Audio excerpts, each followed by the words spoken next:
개척하면서 힘든 시간들을 지날 때도 어려운 일들이 많았습니다. 그러나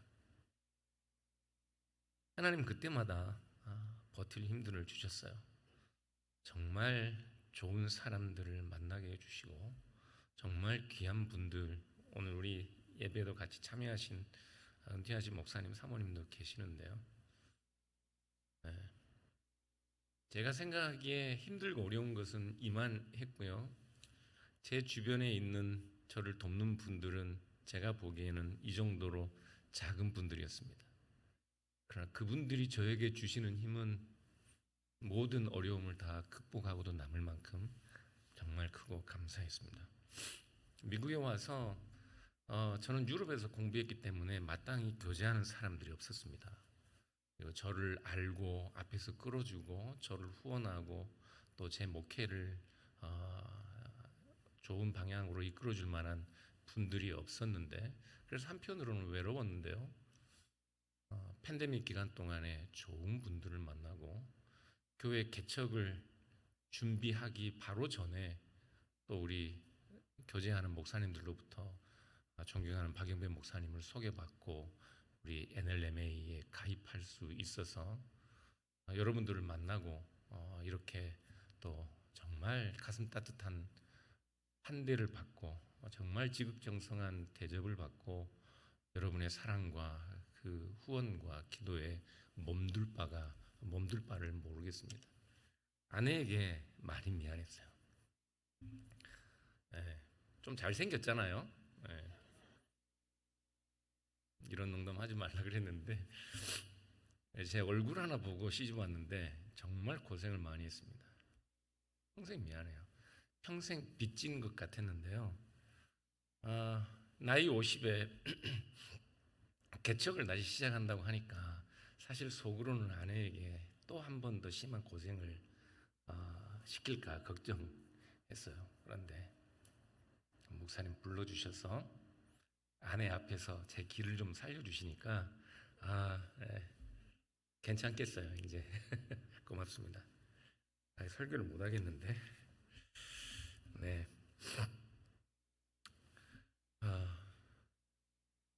모든 것이 감사한데 때로는 우리 삶을 뒤돌아보면 감사보다는 정말 그 순간에 불평과 원망이 더 앞설 때가 많습니다. 그렇죠?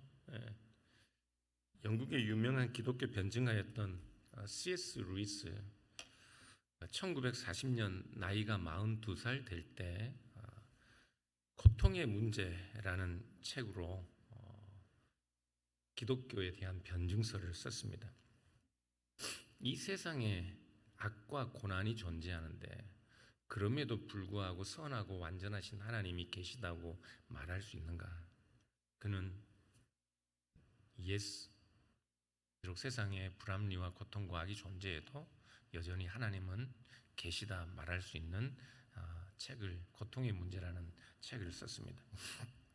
그 책에서 C.S. 루이스는 죄를 회개하면서 흘리는 눈물과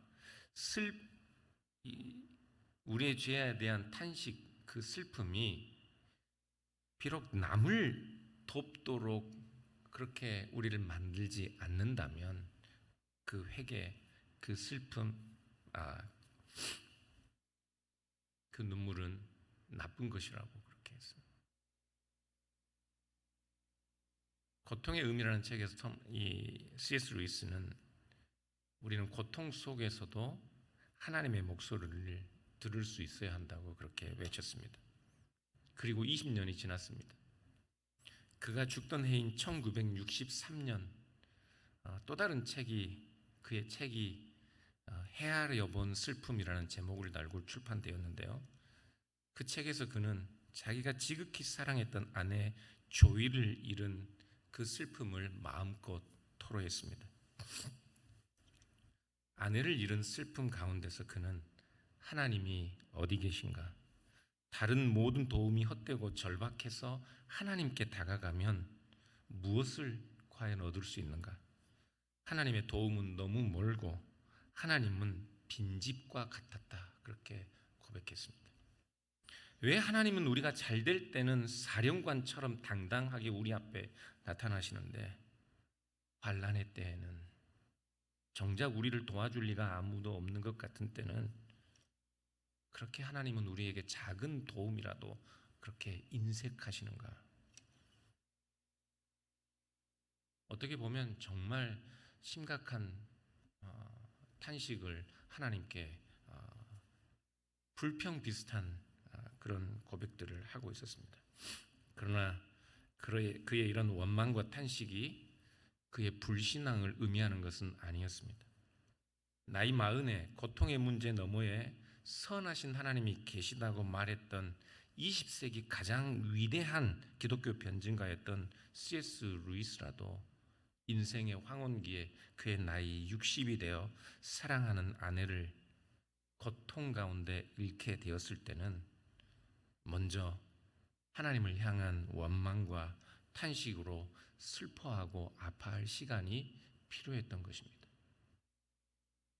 아파서 아프다고 하는 거, 슬퍼서 슬프다고 하는 거, 외로워서 외롭다고 하는 거, 두려워서 두렵다고 하는 거, 하나님은 우리의 모든 연약함을 아십니다. 우리의 모든 연약함을 아시기 때문에 그 하나님은 우리를 향해 오래 참고 기다리시며 그의 성령으로 우리를 위로하고 격려하십니다.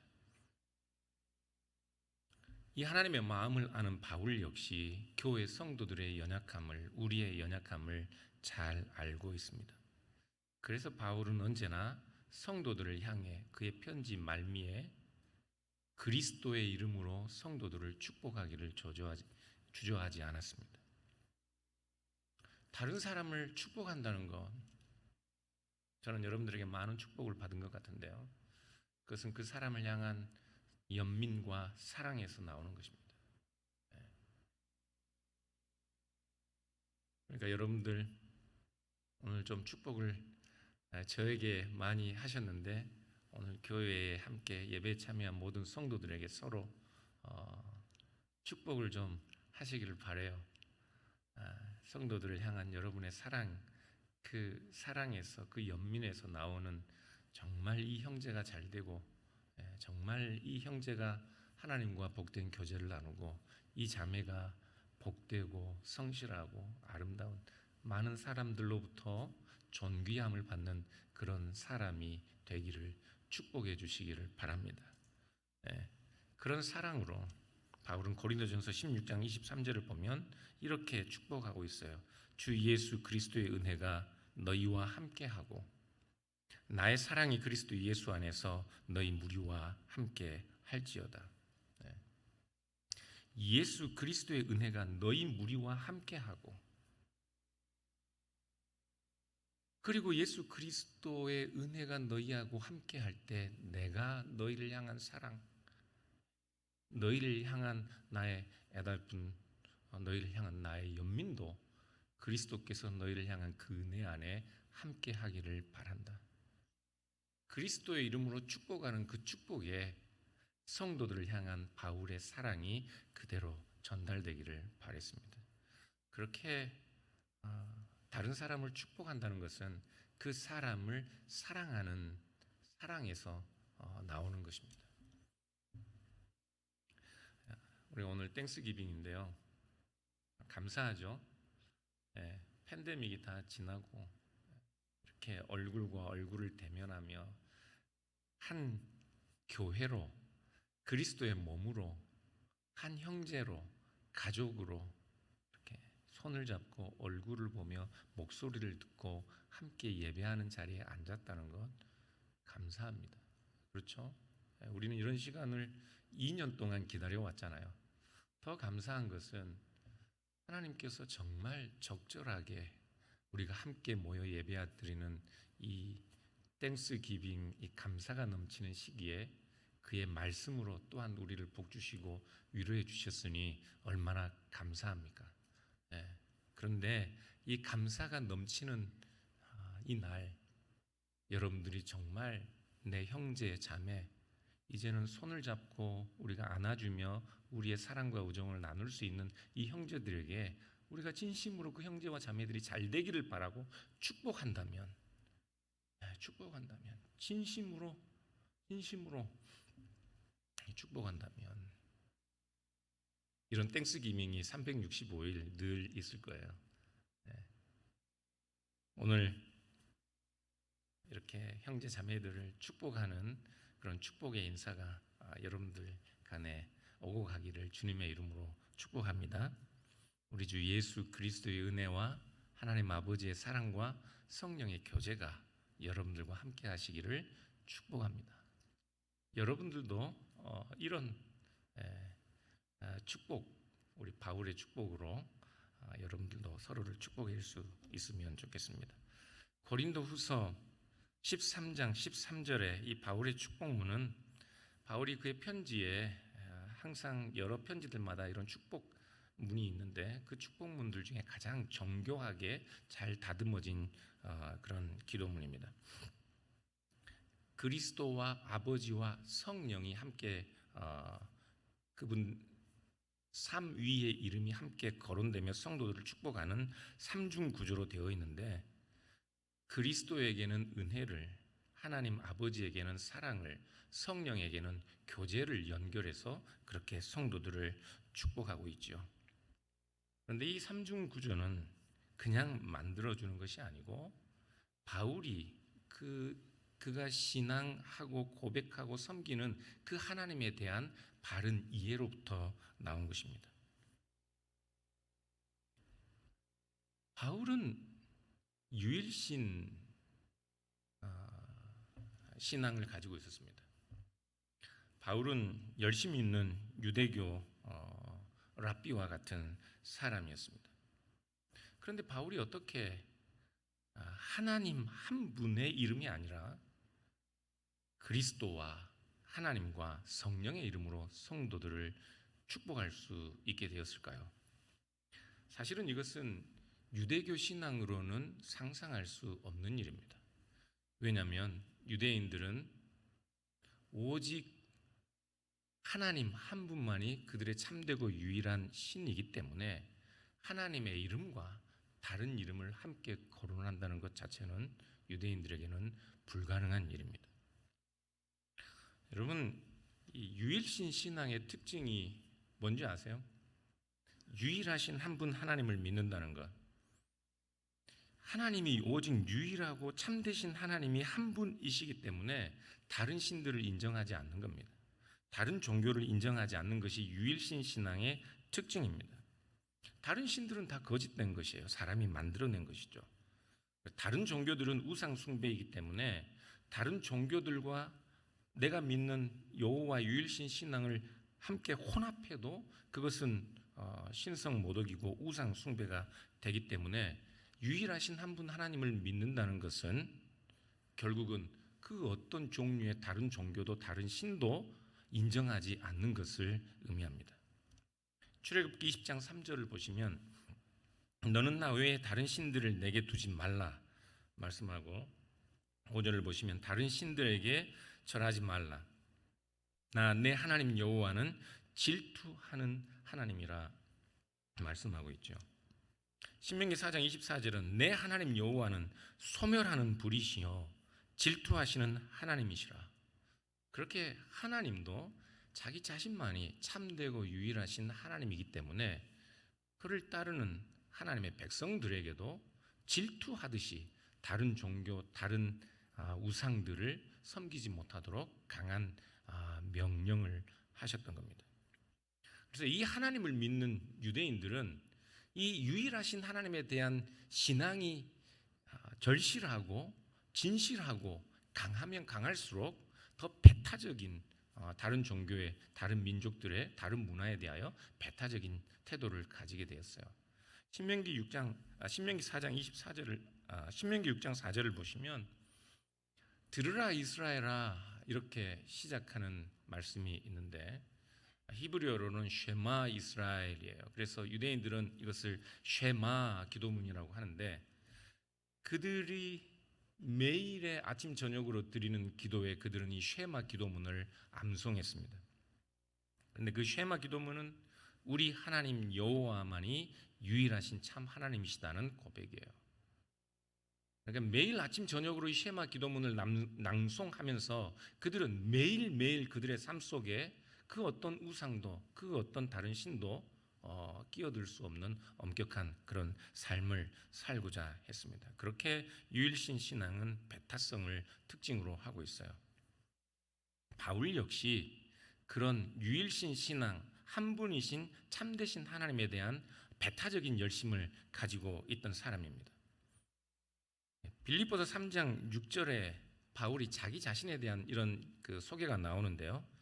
열심으로는 교회를 박해하고 율법의 의로는 흠이 없는 자라 그렇게 소개했습니다. 이때 열심이란 말은 예수님 당시에 유대인들 중에 이런 배타적 열심을 배타적 열심으로 유일신 신앙을 지키려고 했던 그런 사람들, 열심당과 연결되는 단어인데요. 열심당은 오직 야훼 하나님만이 이스라엘의 유일하고 참되신 하나님이기 때문에 하나님만이 자신들을 다스릴 수 있다고 믿었습니다. 그래서 하나님이 자신들에게 주신 이스라엘이라는 그 땅에서 이방의 집권자들이 그들을 다스리고 그들에게 권력을 행사하는 것, 그들은 용납할 수 없었고, 유대인들이 그들에게 동조하고 협조하는 것만으로도 그렇게 우상 숭배요 유일하신 하나님에 대한 신성 모독이라고 여기고 있었습니다. 이런 열심당들의 이 모범적인 인물이 있었는데, 열심당적인 신앙을 가진 사람들에게 민수기 25장에 보시면 유대인 남자들이 미디안 여인들과 통혼하고 그러면서 미디안 여인들의 우상을 그들도 가지고 그 우상 숭배에 참여하는 일들 때문에 하나님이 이스라엘 백성들에게 징계하시고 심판하시려는 내용이 나오는데, 그때 모세의 그때 제사장 아론의 증손자 비느하스가 미디안 여인과 함께 텐트에 들어가서 음행하고 있는 그 장면을 보고 긴 창으로 두 사람을 함께 찔러 죽이는 사건이 있습니다. 질투하시는 하나님, 민수기 25장 11절을 보면 하나님이 모세에게 그 비느하스의 열심, 그 비느하스의 질투심, 비느하스의 질투하는 그 열심으로 인해 내가 이스라엘 자손을 심판하고 내 노를 그들에게 붓는 것이 아니라 오히려 그들을 소멸하지 않겠다 말씀하는 내용이 나옵니다. 이런 비느하스적인 열심으로 이 열심당적 열심을 가진 유대인들은 BC 167년경에 헬라의 안티오쿠스 에피파네스가 유대 종교를 말살하고 유일신 신앙을 말살하기 위해 유대 제사를 돼지는 우리 율법에서는 하나님께 드리는 희생 제물로 쓸 수 없는데 돼지로 제사를 지내게 하는 그런 일들이 있어서 그때 그 헬라의 그 제국에 반대하여 무력 혁명을 일으키고 그렇게 잠시 유대 나라가 세워지는 일이 있었습니다. 그러니까 이런 비느하스적 열심당적 유일신 신앙은 상당히 과격하고 혁명을 통해서라도 하나님의 통치를 이루고자 하는 그런 배타적 열심들을 가지고 있었습니다. 바울은 이런 배타적 열심으로 유일신 신앙에 대한 열심으로 초대 기독교를 박해했습니다. 왜 그랬을까요? 바울이 보기에 예수님은 신성 모독으로 십자가에 못 박혀 죽은 사람이었습니다. 오직 하나님은 유일하신 참 하나님 여호와 하나님밖에 없는데 예수는 이 땅에서 자기가 하나님의 아들이라 자기가 하나님과 동등된 분이라고 주장한 거예요. 그러면 하나님이 몇 분이 되나요? 하나님이 두 분이 되는 것 같잖아요. 그래서 열심당적 열심을 가진 사람 바리새인들에게 예수님은 신성 모독자요 우상 숭배자와 같았습니다. 그래서 예수님은 사실은 그 신성 모독 때문에 유대인들에게 십자가에 못 박혀 죽은 것과 다름이 없습니다. 신명기 21장 23절을 보시면 나무에 달린 자마다 저주를 받은 자라는 하나님의 말씀이 있는데, 예수는 실제로 십자가 위에 나무에 달려 죽임을 당했기 때문에 유대인들, 특히 이 사울 또는 이 바울에 의하면 예수님은 자기 스스로를 하나님의 자리를 갈취한 자, 하나님과 동등된 분으로 자기 자신을 하나님과 같은 존재로 여겼기 때문에 하나님이 예수를 심판하신 것이죠. 그래서 예수는 나무에 달려 하나님의 심판을 받아 죽은 당연한 죽음을 죽었는데, 신성 모독으로. 그런데 예수님이 죽고 얼마 지나지 않아 신성 모독으로 하나님의 심판과 저주를 받아 죽은 이 예수를 정말 예수의 말대로 하나님의 아들, 하나님이라고 믿는 사람들이 나타나기 시작한 겁니다. 예수는 하나님에게 저주를 받아 죽었습니다. 그는 신성 모독이고, 하나님이 아닌 하나님의 저주를 받아 죽은 예수를 또 많은 유대인들이 하나님의 아들로 믿고 있습니다. 이들은 우상 숭배자들입니다. 오직 유일하신 여호와 하나님만을 믿는 배타적 열심, 비느하스적 열심을 가진 사람은 어떻게 할까요? 손에 긴 창을 들어야 되지 않겠습니까? 그래서 예수님을 믿는 자들을 심하게 박해했습니다. 그것은 유대인의 신앙, 유일신 신앙, 하나님의 율법에 충실히 살고자 하는 전형적인 유대인들의 아주 바람직한 태도였습니다. 유대인으로서는, 유일신 신앙을 지키려는 사람들의 입장에서는 사울은 그 입장에 충실했습니다. 그래서 바울 자신이 고백할 때 자기 자신은 열심으로는 하나님의 백성들, 그리스도인들을 박해했고 율법으로는 흠이 없던 자라고 말하는 것은 그 하나님의 율법에 흠이 없이 열심으로 그 율법을 지키려 하였기 때문에 그는 열심히 기독교인들을 박해할 수밖에 없었던 것입니다. 그런 바울에게 극적인 변화가 찾아옵니다. 사도행전 9장에서 일어나는 사건인데요, 바울이 살기등등하게 그 비느하스적 열심으로 기독교인들을 박해하기 위해 잡으려고 가고 있는 도중에 다메섹에서 부활하신 예수님을 만납니다. 이게 무슨 일인가요? 예수님은 분명히 저주받아 하나님의 말씀처럼 나무에 달린 자마다 하나님의 저주를 받은 자이기 때문에 분명히 예수는 저주받아 나무에 달리셨습니다. 그런데 예수가 다시 살아났다면, 생명의 주관자는 오직 유일하신 하나님 한 분뿐이십니다. 그런데 하나님께서 신성 모독에 해당하는 자를 심판하시고 저주받아 나무에 매다셨다면 그는 다시 살아날 수가 없습니다. 왜? 하나님이 변덕쟁이가 아니고 심판하셔서 예수를 저주해서 나무에 매다셨으니까요. 그런데 그 예수가 다시 살아났다면 하나님은 예수를 다시 살리신 것입니다. 사울의 입장에서 하나님께서 예수를 저주받아 죽은 줄 알았던 예수를 다시 살리셨다면 그것은 하나님께서 예수가 옳다고 인정해 주는 것이었어요. 예수가 옳다고 인정을 받았다면 예수님께서 살아서 하셨던 모든 말씀들이 옳다고 하나님이 손을 들어주신 것이고, 그렇다면 예수는 스스로 하나님의 아들이요 하나님과 동등된 분이라고 여겼던, 주장했던 모든 말씀도 하나님이 인정해 주시는 것이었습니다. 사울은 심각한 깨달음을 얻었습니다. 나무에 저주받아 죽은 예수가 다시 살아나서 자기에게 이야기한다는 것, 실제로 이 예수는 하나님의 아들이었던 것이죠.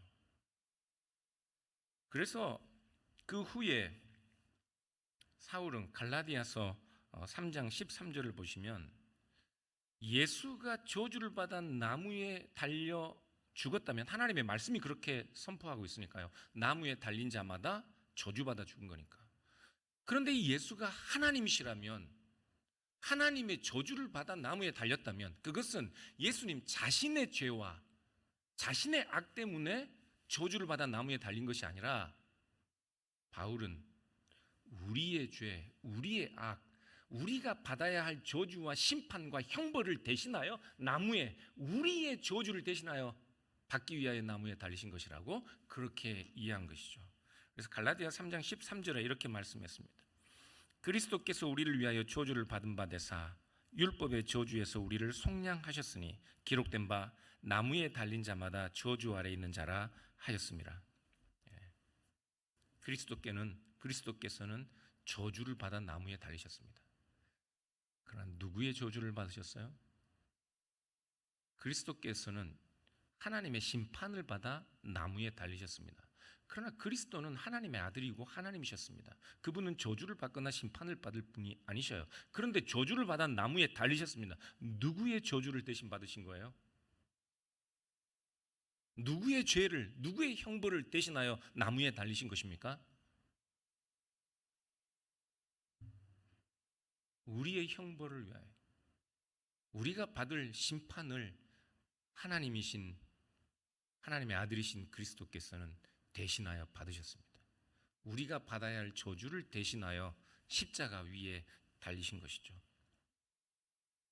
그래서 다메섹에서 이런 극적인 경험을 한 바울은 사흘 만에 살기등등하게 초기 기독교인들을 신성 모독죄라고 잡으러 가던 바울은 오히려 아라비아에서 이 다메섹에서 예수가 하나님의 아들이라고 그렇게 증거하기 시작했습니다. 그리고 나서 빌립보서 2장 6절에 보는 것처럼 그리스도는 본래 하나님의 아들이셨다 그렇게 고백하기까지 합니다. 자기 자신이 신성 모독으로 여겼던 행위를 하고 있는 거죠.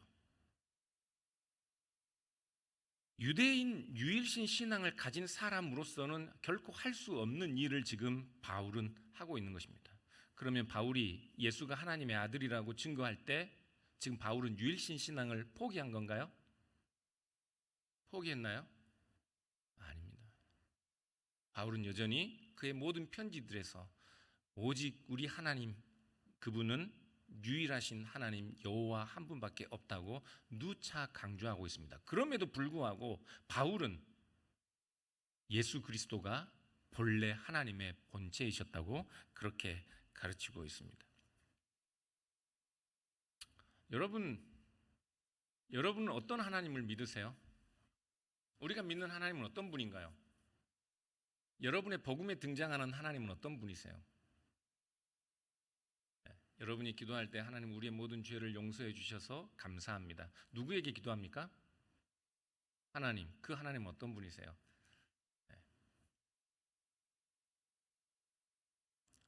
우리가 믿는 하나님은 자기 아들을 이 땅에 보내시고 성령으로 우리에게 계시를 주셔서 우리로 하여금 하나님이 어떤 분이신지 알게 하시는 하나님입니다.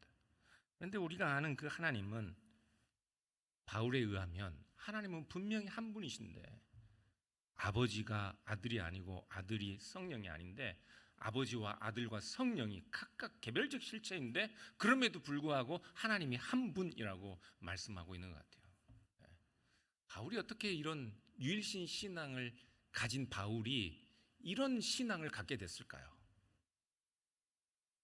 유일신 신앙에 의하면 유대교의 열심 있는 신앙을 가진 사람이라면 여호와 하나님 외에는 그 어떤 존재도 하나님과 이름을 견줄 수가 없는데 어떻게 바울이 하나님을 이야기하며 우리 고린도후서 13장 13절은 하나님 아버지보다 그리스도가 먼저 나와 있습니다. 그리스도를 이야기하고 하나님 아버지를 이야기하고 성령을 이야기할 수 있습니까? 성령은 신이신가요? 하나님의 능력이신가요? 하나님의 도구이신가요? 성령이 신이 아니고 하나님의 도구라면 하나님과 그리스도와 동등하게 그 이름을 사용할 수가 없을 것입니다. 그러나 바울에게는 성자도 성령도 아버지 하나님도 동등하게 한 분 하나님이시기 때문에 그리스도와 아버지와 성령의 이름으로 성도들을 축복하는 겁니다. 그런데 이 신앙이 도대체 어떻게 생겨나게 됐을까요? 바울은 정말로 십자가에 죽으신 예수 그리스도를 만난 것입니다. 만나지 않았다면 유일신 신앙을 가졌던 바울이 아버지와 아들과 성령을 한 하나님이라고 고백할 수 있는 길은, 가능성은 전무합니다. 바울은 정말로 다메섹에서 십자가에 달리신 하나님이신 예수 그리스도를 만난 것입니다. 그런데 바울이 그리스도의 은혜와 아버지의 사랑이라고 그렇게 말씀하고 있는데요, 왜 바울은 그리스도의 은혜와 아버지의 사랑 이렇게 이야기하는 것일까요? 바울은 다른 편지를 보면 하나님의 은혜, 그리스도의 사랑 그렇게 말하는 경우도 있습니다. 그런데 오늘 여기서 그리스도의 은혜, 하나님 아버지의 사랑이라고 말하는 특별한 이유가 있을 겁니다. 그리스도의 은혜는 우리에게 값없이 주신 하나님 아버지의 사랑의 확증입니다. 그리스도께서 우리를 위하여 십자가에 죽으시고 그 죽으심으로 말미암아 우리를 죄와 사망에서 건지신 그리스도의 은혜가 없었다면 우리는 하나님 아버지의 사랑을 알 방법이 없습니다. 그런데 하나님의 아들이신 그리스도께서 우리를 위하여 십자가에 죽으시고 우리에게 쏟을 모든 형벌을 그리스도에게 쏟으셨다면 그것은 우리를 향한 하나님의 사랑 때문입니다. 그리스도의 은혜를 안다면 우리는 그리스도로 인하여 우리를 저 영원한 죄와 형벌에서 우리를 구원하시고자 하는 하나님의 사랑을 아는 것이고요, 그 하나님의 사랑을 알 때 우리는 그리스도의 은혜가 우리에게 어떤 의미인지 아는 것입니다. 여러분, 하나님은 영원 전부터 아버지와 아들과 성령이 한 분이셨습니다. 이 내밀한 우리가 믿는 하나님의 영원한 내적 신비를 인간적으로 우리가 이해하도록 설명할 수 없습니다. 잘못 설명하면 양태론이 되고요, 잘못 설명하면 다신론이 됩니다. 그래서 알아듣도록 설명할 방법이 없습니다. 그래서 어거스틴은 우리의 이성으로 영원하신 하나님의 내적 신비를 설명할 수 있다면 그것은 신이 아니라고 했습니다. 설명할 수 없어요. 어거스틴도 존 칼빈도 우리가 삼위일체라는 용어를 쓰는 것은 그 용어가 완전해서가 아니라 하나님은 분명히 성경이 한 분이라고 말하고 동시에 분명히 아버지는 아들이 아니고 아들은 성령이 아니고 아버지는 성령이 아니신데 그럼에도 불구하고 이 모든 아버지와 아들과 성령을 한 하나님이라고 말씀하고 있기 때문에 하나님은 한 분이시며 동시에 또 개별적 실체이기 때문에 이 하나님에 대하여 우리가 가지고 있는 언어로는 그 삼위일체 하나님을 말하지 않을 수도 없고 또 말할 수도 없어서 우리가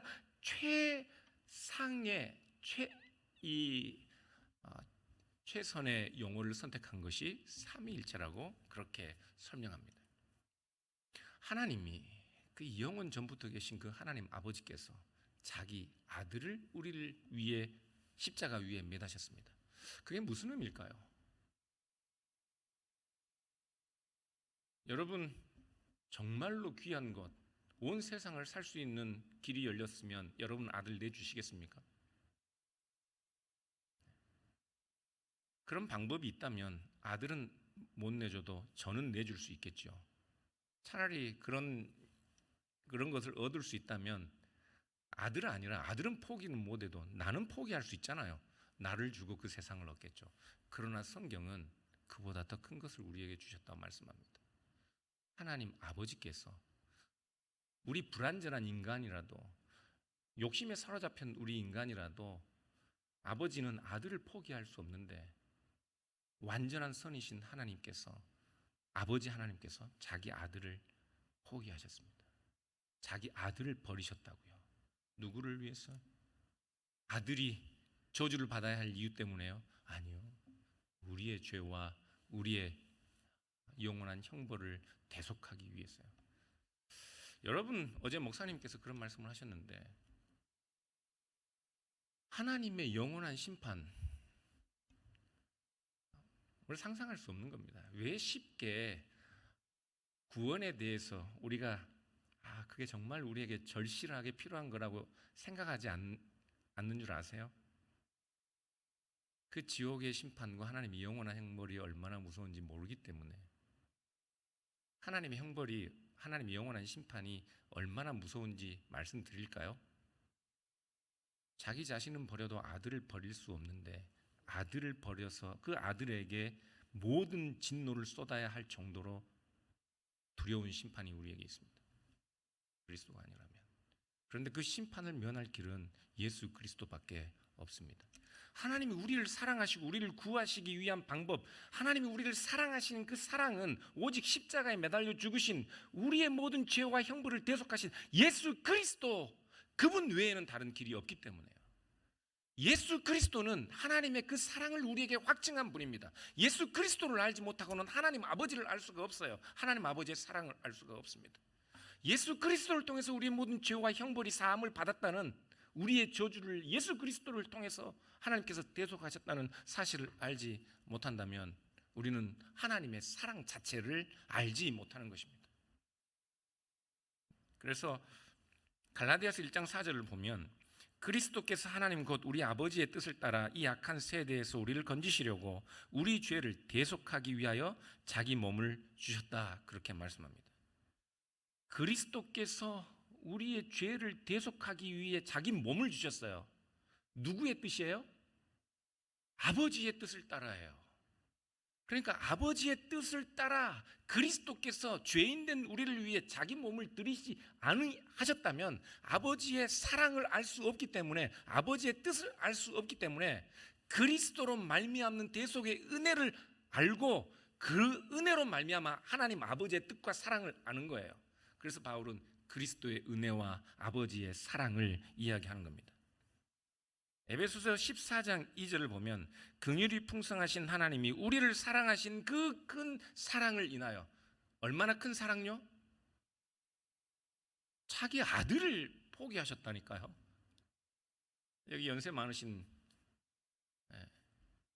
아무리 못난 아들이라도 포기할 수 있으세요? 하나님은 포기하셨단 말이에요.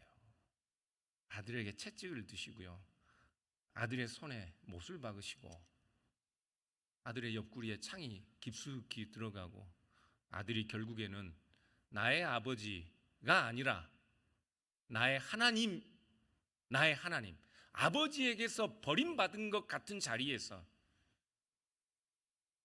나의 하나님이 아니라 나의 아버지가 아니라 나의 하나님, 어찌하여 나를 버리셨나이까? 그거 어떻게 부모가 견디겠어요?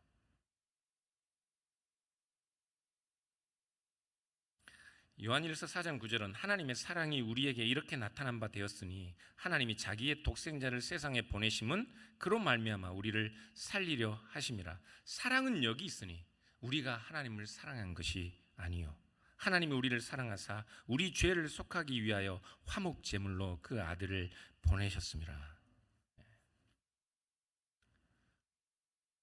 사랑입니다. 사랑. 하나님이 사랑하셔서 그 아들을 보내셨어요.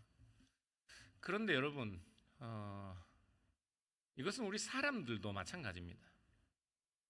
사람이 어떤 다른 사람에게 호의를 베풀고 은혜를 베푸는 것, 사랑하기 때문입니다. 사랑하지 않으면 베풀지 않습니다. 사랑하지 않으면 한두 번 나에게 유익이 있는 경우에만 호의를 베풀지, 사랑하지 않으면 절대 계속해서 꾸준히 항상 호의와 은혜를 베풀지 않습니다. 사랑하는 여러분, 사랑하십시오. 사랑하셔야 은혜를 베풀고 호의를 베풉니다. 교회가 왜 이런가? 교회가 도대체 문제가 뭐지? 이 교회를 어떻게 해야 반드시 세우지? 방법이 없습니다. 은혜를 베풀어야 합니다. 상대방에게 친절해야 하고 오래 참아줘야 하고 기다려줘야 하고 함께 가려고 손을 잡아야 합니다. 어떻게 해요? 사랑하지 않으면 불가능한 겁니다. 사랑해야 합니다. 하나님이 자기 아들을 주시기까지 우리를 사랑하시고 아들을 통해서 자기의 사랑을 확증하셨듯이 여러분도 감당할 수 없는 하나님의 사랑을 받은 그 사랑으로 여러분의 사랑을, 여러분이 베푸는 호의와 은혜를 통해 드러내셔야 합니다. 우리는 그 자리로 부름을 받았습니다. 성령의 교제하심, 성령의 교제하심은 무슨 의미일까요? 왜 성령을 이야기하면서 교제를 이야기하나요? 여러분들은 성령 안에서 교제하십니까? 아니면 성령과 교제하세요? 고린전서 2장 10절부터 보시면요, 오직 하나님이 성령으로 이것을 우리에게 보이셨으니 성령은 모든 것 곧 하나님의 깊은 것까지도 통달하시느니라. 사람의 일을 사람의 속에 있는 영 외에 누가 알리요? 이와 같이 하나님의 일도 하나님의 영 외에는 아무도 알지 못하느니라. 우리가 세상의 영을 받지 아니하고 오직 하나님으로부터 온 영을 받았으니 이는 우리로 하여금 하나님께서 우리에게 은혜로 주신 것들을 알게 하려 하심이라. 아, 그렇군요. 우리가 하나님을 안다는 것 자체가 내가 하나님을 찾아 안 것이 아니었군요. 왜냐하면 하나님의 깊은 곳까지 통찰할 수 있는 것은 하나님의 영밖에 없어요. 그런데 우리가 하나님의 사랑을 안 해요. 예수 그리스도를 통해서 우리를 얼마나 사랑하는지, 그래서 그 사랑에 겨워서 우리가 우리의 허물과 연약함을 가지고 하나님 앞에 나아가면 하나님이 우리를 사랑하셔서 기다려주고 참아주고 격려해 주실 것을 우리가 알고 있네요. 어떻게 이게 가능해요? 어떻게 해요? 성령이 우리에게 오셨기 때문에 그렇습니다. 성령이 우리로 하여금 하나님을 알게 하신 거예요. 어떻게 성령이 아니고서 십자가에 못 박혀 죽은 자를 하나님의 아들이라 믿을 수 있겠습니까? 사울이 옳았습니다. 바울이 옳았어요. 십자가에 달린 자는 하나님의 저주를 받은 거예요. 그런데 성령께서 오셔서 하나님의 아들이신 예수 그리스도의 은혜를 알게 하시고 그 은혜 너머에 하나님의 영원토록 변치 않는 신실한 사랑이 있는 것을 알게 하신 거예요. 그 하나님의 깊은 곳까지 통달하시는 성령께서 우리에게 가르치신 것이라고요. 예수 그리스도를 믿으세요? 믿으시죠? 어떻게 예수 그리스도를 믿을 수 있어요? 도무지 이해가 안 가네요. 십자가에 못 박혀 죽은 예수를, 십자가가 어떤 건지 아세요? 로마인들은 입에 담기도 꺼려 했습니다. 어제 제가 십자가 형벌이 뭔지 말씀드렸죠. 십자가에 달아놓고 그냥 며칠 동안 두는 거예요. 그러면 비몽사몽간에 짐승 떼들이, 개떼들이 달라들어 창자를 파먹고 다리를 뜯어먹고 하는데 의식은 살아있는 거예요. 얼마나 비참한 형벌입니까? 로마인들은 이 형벌을, 로마 일반인들에게 이런 형벌은 적용하지 않았어요. 가이사 황제의 권위에 도전한 자들에게나 해당하는 벌이었다고요.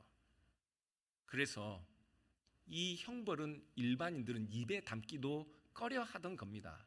그런데 거기에 달려 죽은 예수가 하나님의 아들이라니, 헬라인들에게 십자가는 미련한 것이요. 이 미련하다는 말은 형편없는, 단순히 그냥 어리석은 것이 아니라 아주 멸시할 만한 그런 이야기입니다. 그런데 어떻게 여러분들은 십자가에 못 박혀 죽은 예수를 믿는다고 하시냐고요? 그건 불가능한 거예요. 여러분의 생각으로, 여러분의 인생 경험으로, 여러분들의 욕망으로, 인간의 본성적인 욕구로는 예수를 믿는다는 건 불가능한 일입니다. 어떻게 가능해요?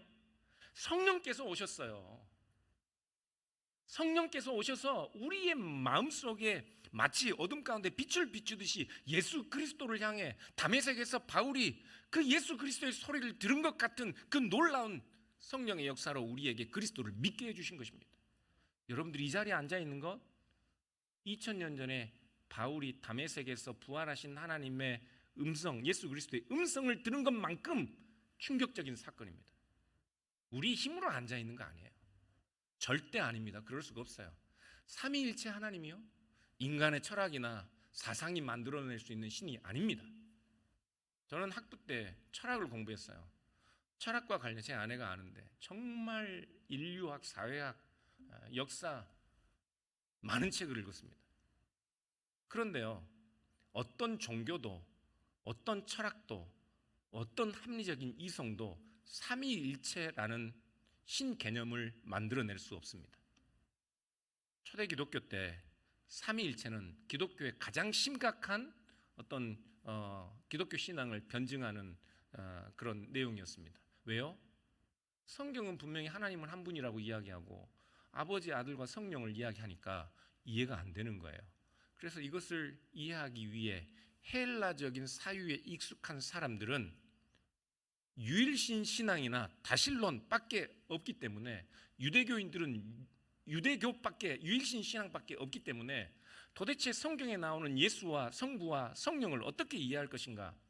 유대인들은 예수님은 그냥 메시아, 그냥 인간적인 존재, 위대한 선지자에 불과하다고 믿었습니다. 예수 그리스도를 믿었지만 기독교를 전향한 유대인들도 예수님을 이야기할 때는 하나님이 아니라 인간으로만 믿었어요. 왜?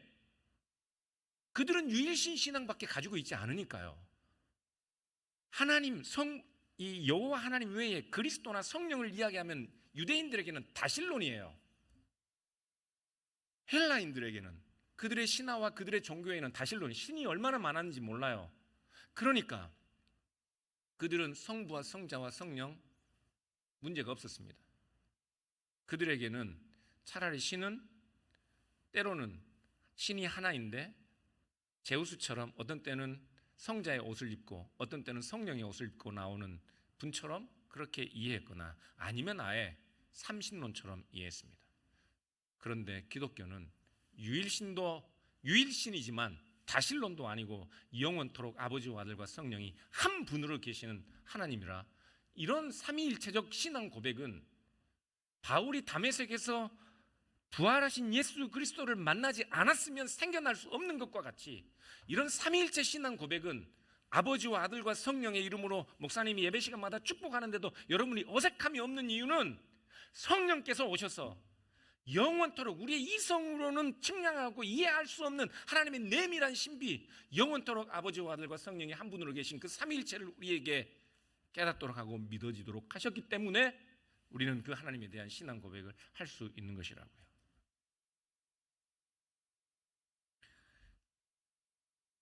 그렇기 때문에 우리가 예수님을 우리의 주로 고백한다는 것은 이미 성령이 우리에게 오셨다는 것을 말씀하는 것이고, 그래서 에베소서 2장 18절을 보면 이는 그런 말미암아 우리 둘이 한 성령 안에서 고린도전서 12장 3절을 보면 그러므로 내가 너희에게 알리노니 하나님의 영으로 말하는 자는 누구든지 예수를 저주할 자라 하지 아니하고 또 성령으로 아니하고는 누구든지 예수를 주시라 할 수 없느니라 말씀하고 있습니다. 성령이 아니고서는 하나님을 알 수 없어요. 성령이 아니고서는 예수 그리스도를 통해 하나님의 사랑을 확인할 방법이 없습니다. 그래서 우리는 하나님과 교제하는 것, 성령으로 교제하는 겁니다. 예수 그리스도를 통해서 하나님 아버지의 사랑에 겨워하고 하나님께 나아올 때 우리는 언제나 성령 안에서 나아옵니다. 성령과 함께 있는 거예요. 그런데 여러분, 여기에 수많은 분들이 지금 앉아 계신데 다 성령을 받으셨네요. 다 보니까 성령을 받으셨어요. 예수 그리스도를 믿으시는 분들이니까요. 그런데 여러분들이 각자 다른 성령을 받으셨나요?